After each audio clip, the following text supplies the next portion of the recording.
ഇന്നാണെങ്കിൽ കുറച്ച് ലേറ്റ് ആയിട്ടാണ് ഞാൻ എണീക്കുന്നത്. ഷാഫിക്കാക്കാണെങ്കിൽ ബീഫും ദോശയും കഴിക്കാനൊരു ആഗ്രഹം. അപ്പോൾ പിന്നെ എന്ത് പറയാനാ, ഒരാഗ്രഹങ്ങളല്ലേ, അതങ്ങ് സാധിച്ചു കൊടുക്കാമെന്ന് ഞാനും വിചാരിച്ച്. ഇതിപ്പോൾ ഇന്നെ തന്നെ അങ്ങനെ പൊക്കി പറയണതല്ല കേട്ടാ. സാധാരണ ഞാൻ ഉണ്ടാക്കുന്ന ബീഫ് അടിപൊളിയാണ്.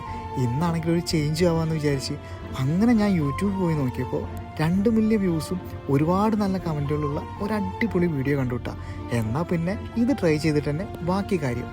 അങ്ങനെ ട്രൈ ചെയ്തുകൊണ്ടിരിക്കുന്നതാണ് നിങ്ങളിപ്പോൾ കണ്ടുകൊണ്ടിരിക്കുന്നത്. ആദ്യമൊക്കെ ബീഫ് വയ്ക്കുമ്പോൾ ഒരു ടെൻഷനായിരുന്നു. വേറൊന്നുമല്ല, എങ്ങനെ വെച്ചാലും ഒരു തൃപ്തി വരില്ലായിരുന്നു. അന്ന് അനുഭവിച്ചൊരു ടെൻഷൻ ഉണ്ടല്ലോ, അത് ഇപ്പോഴും അനുഭവിക്കുന്നുണ്ടോ എന്നൊരു ഡൗട്ട്. കാര്യം വീഡിയോ കണ്ടപ്പോൾ ആ ഒരു കോൺഫിഡൻറ്റ് ഉണ്ടല്ലോ, അതിപ്പോൾ ഉണ്ടാക്കി വരുമ്പോൾ എവിടേക്കോ നഷ്ടപ്പെട്ടുണ്ടോ എന്നൊരു സംശയം. എന്നാലും ഞാൻ കുക്ക് ചെയ്തുകൊണ്ടേയിരുന്നു. എന്തൊരു സമാധാനം എന്ന് വെച്ചാൽ ഇവിടെ ഇപ്പോൾ കൊള്ളായാലും ശരിയായാലൊക്കെ ഇവിടെ ചിലവാകും. എനിവേ, സംഭവം നമ്മൾ ഉണ്ടാക്കുന്ന ബീഫിൻ്റെ 7 ആളിലെത്തിയിട്ടില്ല എന്നുള്ള വിഷമത്തോടെ ബായ്.